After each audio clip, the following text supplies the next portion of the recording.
Hey everybody, welcome to this episode of TRCOA's Behind the Groove.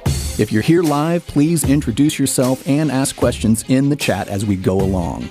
This episode is sponsored by Stinson Recording Studios. Also, if you find this content useful, please like this video, and if you are new, please subscribe to our channel. We make new content every week. Today we are proud to have Ben Kliever. He's going to show you the best ways to mix guitars. Ben is the owner of Nebula 88 Studios and one of TRCOA's beginning recording techniques instructors. Without further ado, Ben Kliever. Hey everyone, welcome back to TRCOA's Behind the Groove seminar. I'm Ben Kliever and I will be leading the lesson tonight. And tonight we're going to be focusing on guitars and we're going to be looking at how I process them and how I approach them. I have picked a song here where we'll be able to go through a bunch of different types. So in this song, this is one of my songs that I had on one of my EPs I released, and I picked it because I have like every type of guitar that you can kind of go through. I have acoustic guitars, I have clean leads, clean chords, then we have distorted chords and distorted leads as well. So we can kind of go across the whole spectrum and see everything that's going on there. Let me make sure my YouTube video is loading over here. And what's up, Harry? What's up, Corey? Yeah, Boo Crew, man. A little, what's up, Errol? Yeah, I got a little Born of Osiris. You can see the shirt there. It actually says Boo on the back of my shirt, so it's hilarious. So I know the Boo Crew. All right, so we're going, like I said, we're going to be talking about guitars and just going through some of the processing. So before we go in, we'll just take a quick listen to some of the parts that are going on here. Let me make sure. It seems like everything's kind of loading. I can see everybody on there. So here we go. Let's take a little listen to just some of the parts that we have going on here. So I'm going to start here at the intro. I'll just kind of jump around the song a little bit so you can hear some of the guitars. So we got some intro acoustic guitars that are doing finger picking.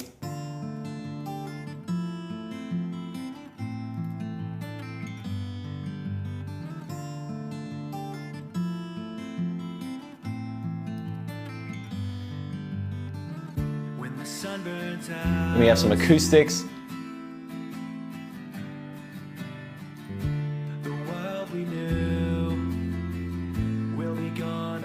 Then we have some clean guitars coming on in here behind this.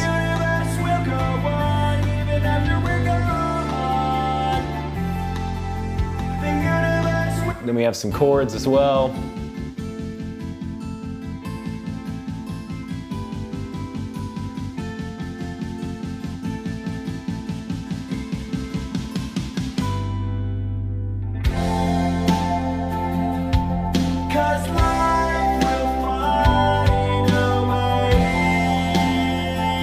So there's kind of the drop in that section.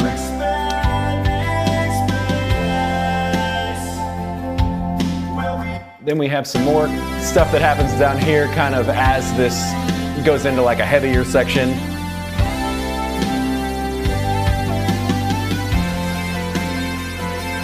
So that's where our guitars come in.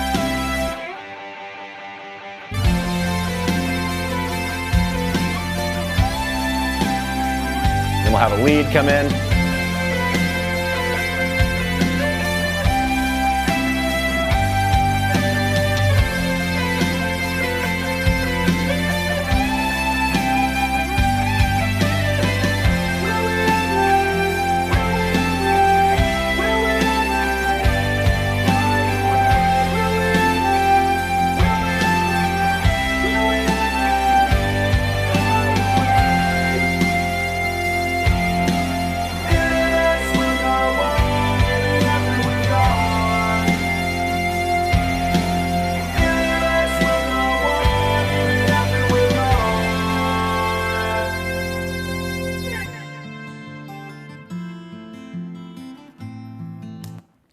Cool, so that's just kind of showing some of the parts that we're going to go across on some of those. Thanks for the old any good words on that. So we're gonna, I'm just gonna dive in and we're gonna really kind of just talk about how I process these and the way that you can kind of approach these different instruments in your mix. On this one, I do have distortion, and we'll kind of get into that. It's not as heavy as the high gain stuff, but I have a whole seminar that we did earlier on high gain things that if y'all need to look at that kind of stuff. So let's start at the very beginning where we are talking about, hey there, Wallflower Audio, welcome. So let's take a look at where our acoustics are starting with our picking. So we can kind of, and we're just gonna start at the beginning of this where I have finger pick guitar happening up here. All good, hey Michaela. All good, no worries. I know how that goes with YouTube. If you're on a different account, it's showing different stuff, so no worries, cool. So let's take a listen to this guitar just by itself, what we're looking at here. So this is where this guitar started. This is from recording and just what's going on inside that from the raw standpoint of it.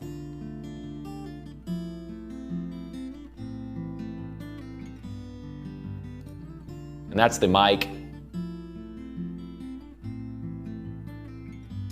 And then on this one, I did take the DI.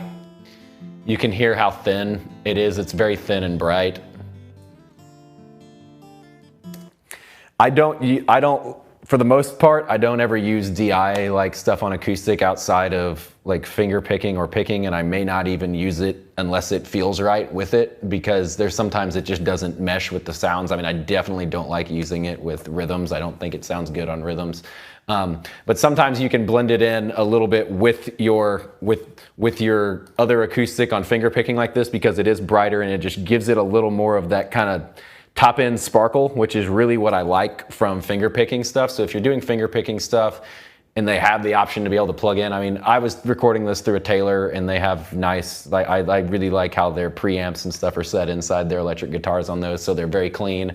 But if you do have the option to plug in on something where they're finger picking or doing something like that, you can feel free to do that. Like I said, rhythms, I'm not a big fan of it. I just don't like how they sound. Just always sounds too thin and just doesn't get the tone that I want. But let's take a listen to kind of what the processing that we're doing here. Now with these two, since I'm sending them both up the middle, one thing I did here is I used an EQ one band here to do a phase flip to listen to how they sound with each other. So I keep it in, but you'll listen why, because I think it makes it a little bit brighter. So just take a quick listen to that before we go in and mix. You see how it kind of cleaned up that mud in there from when I phase flipped it? It's just more kind of like in that kind of low mid area that just kind of builds up a little more in the mud. And when I phase flipped it, that got out of the way and it came in much cleaner with it. So without the, so that's, I like having the phase flip on this one. So anytime that you're using two guitars that you're treating as one together, like not panned left and right hard like this, like I'm doing with two separate takes, but these were recorded at the same time, basically with, basically it's two inputs happening at the same time on the guitar. So that's something you may always want to check phase with something that you have two sources on. It's no matter what, you always want to make sure you check phase on those things. So, make sure that's still loading on our things down there because it's kind of frozen on what I'm seeing. So now that we've got that set, we're going to look at kind of the processing I'm doing. And I have these set up where it should be, let me go switch let me turn the full AG off and do just the finger pick AG here. Let me check my modifying tracks here. Yep, I need to do my attributes. Actually, I don't want to do that because these are, I'll just turn it on to where I have the bypass on, because I do different things on these tracks. So I don't want it to change what I'm doing on these two, but it'll let me turn them off and on just so we can kind of hear what's happening there. So let's take a listen to what I'm doing here at the beginning. So the first moves that I'm doing with this stuff is, now these are going to have the same moves because I'm not changing the different EQ moves, but what I'm doing right out the gate is I'm running it through some virtual channels over here. And then I actually decided to not use, I A-B'd it with the VCC and then with the Hollywood over here, which the Hollywood is the bright, it's like a fat, airy sound, which for acoustic guitar, that's what I was going for, is I really want this to be airy and like sparkly on the top, but then have enough low end because I'm finger picking and hitting low notes with it. And I ended up choosing the Hollywood with that. You can just hear how it already just thickens it up and makes it warmer. Pushes the low end a little bit too. And you can see I'm not even driving this stuff super hard. Like, I mean, it's more of a vibe thing, like just giving it a little bit of character. Like sometimes you do want to drive stuff where if you're trying to make stuff more aggressive and you're getting more of the red line, you can certainly do that. But there's other times too where you want to be a little bit lighter with how hard you're driving into these so that it's not a super heavy thing that's going like that. It's like distorting or changing the tone. This is just adding a little bit of saturation and thickness and warmth on the bottom of it. And we can actually listen to like what I was A-B-ing over here. It just doesn't have the high end like this Hollywood did on this, so that's why I ended up not choosing this one. And so first thing kind of starting out when we're talking with acoustics is, you know, I'm getting the warmth and getting a little bit of extra, like, you know, get a little bit of extra analog thickness and shine going on there. Now, the next thing I'm looking at here is my EQ. And with acoustics, EQ-wise, like I'll talk about other like electric guitars in a second where I am more likely to use, I'm using low cuts and high cuts because that's typically something with electric guitars you're gonna wanna do. With acoustics, I'm not gonna do a high cut unless there's some reason that I need to, because again, I want that sparkle and shine and the high end coming off the acoustic guitar, so I'm not trying to cut any of that out. So just here, what I was doing is I was rolling up to 110. This is a song that happens to be in standard tuning, so I know the lowest note on a guitar in standard tuning is 82, but again, I'm getting everything out of the way like under 100 with guitars almost every single time. When you're dealing with guitars, you have bass in there, you have kicks, all this stuff's handling the low end when you have it mixed in with a full track like this. So we wanna get immediately that low end out. Now on these parts, I have this kind of relatively, low in the frequency range where you could easily go up to 200 or even higher than that depending on how thin you want to make the guitars. But for the finger picking here, there's nothing else really going on around it besides the finger picking, so I wanted all those low notes and that low information to be there. Let me reload my YouTube thing right here because I can't, I feel like it's lagging on me and I can't see if y'all are typing questions. So give me 1 second, let me reload that. Okay. Now it's looking accurate now. Okay. Now if y'all type stuff, I'll be able to see you again. So here what I'm doing is I'm really, like I said, I'm cutting out just the super lows, but keeping the low and then just getting some of the mud in this like high 200s and low 300 area here. Like you can hear that low end in there, like there's literally this like rumble. It's almost like boo, like a little bit there from an acoustic guitar. And I don't have a low pass right now, so it's like a low cut filter, so listen to the low end. And the second I do that, it cleans up and almost like tightens up my sound because I've gotten that mud out of the way where it's very clean now. So that's what I'm cutting out right there. And then I just did some little dips here just to cut a few things. Like if I listen to what this one sounds like, I'm sure there's a little, just a little extra bumps that I just didn't want to stick out. Oops.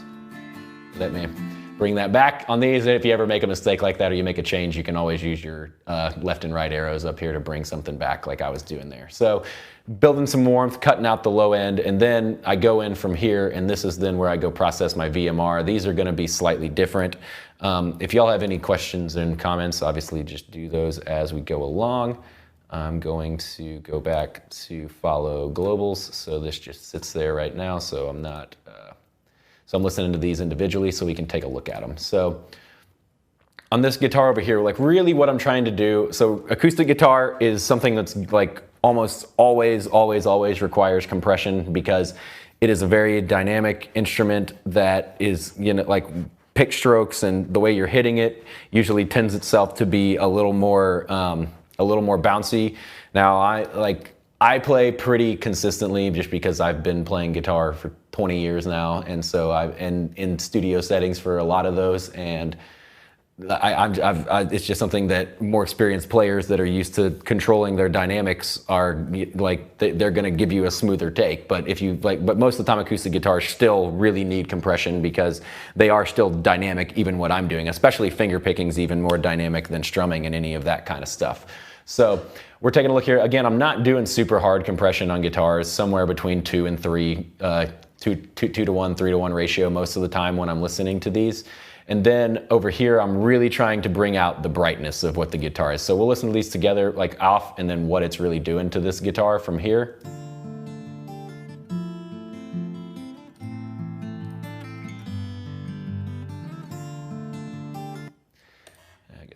keep that going on that attributes thing here. That works fine. So I can just turn those off and on. So you can hear how much brightness I'm bringing up from this. So let's take a look at this first side on the actual mic. The DI I'm treating a little bit differently, but for the most part, when I'm dealing with this, so like I said, I'm doing 2 to 3 to 1 ratio, so I'm not compressing super hard. I'm just tapping it where it's under control. I'm not trying to totally slam these guitars by anything. It's just to make them smooth. Like, guitars usually require the least compression of majority of stuff. So it's more like I was talking about the other day when we were talking about compressors on Tuesday. It's more about doing a little bit of leveling and then more about the character of what it's doing to the guitar, because also compressors kind of push it to the front a little bit too. So no compression, it's off, on. So it's bringing more character, making it more upfront, even bringing out a little bit of the high end on it as well. Now over here, we're gonna take a look and see, and this is where I'm really pushing my guitar. So up here at the high end, I'm pushing 14K, which is really gonna give us a lot of that high end sparkle. So there. So I have a high shelf going on at like 14K where I'm really bringing in that high air.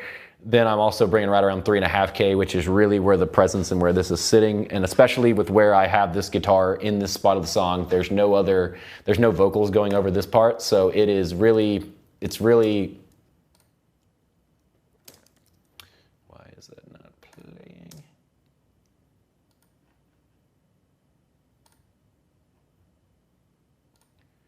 Oh, because these are soloed. I was like, why am I not hearing this right now?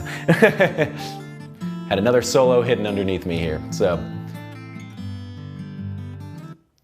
back to what we were looking at on this guitar here is that I'm pushing 3K there because that's really like where a lot of frequency ranges stand, like vocals and everything, and it's really where our ears are hearing a lot of stuff, and I wanted it to be really out front on the finger picking part. I'm also pushing 1.5K down here.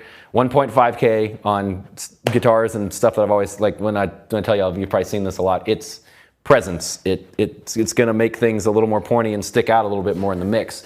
But you also wanna you just wanna listen to it because you can easily push it too far, or if you try to do it on vocals or something, it can make something sound too nasally if you push too much of it. So just make sure that you're listening whenever you're trying to add more presence in around that 1 to 2K range.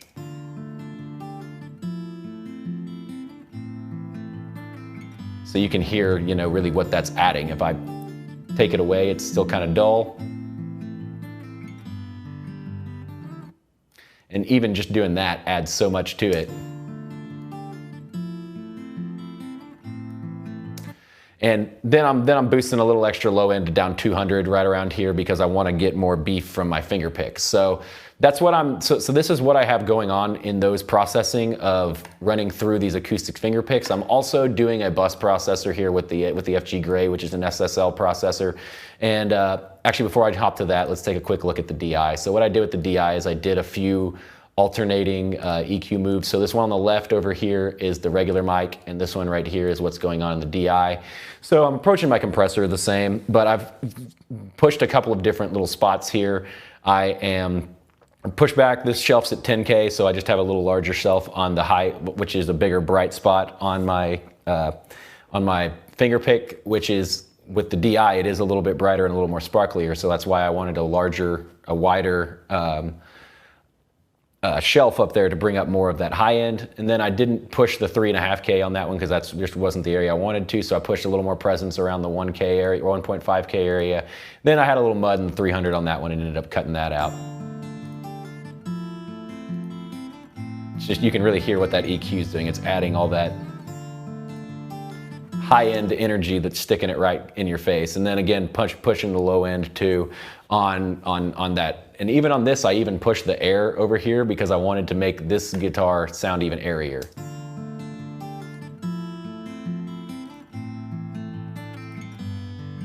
So now I have these kind of complementing EQs where they're both pushing you know, similar areas and getting like in the highs and lows, but they're working together very well. Now the last thing I did here with these two, since they're both slightly a little bit different in how they're attacked, I just wanted their dynamics to be a little controlled, so I have the FG Gray. Just tapping a little bit, 1 to 3 dB, just locking them in.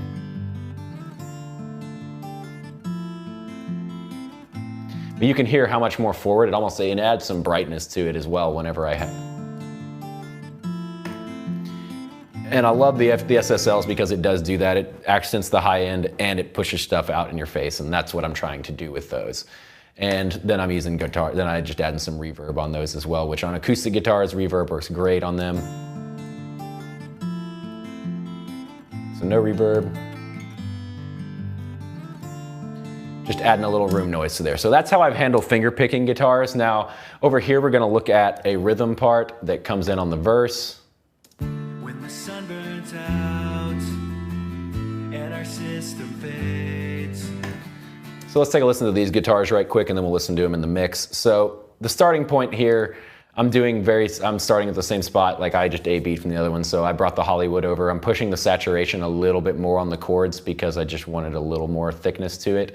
Let's turn these off.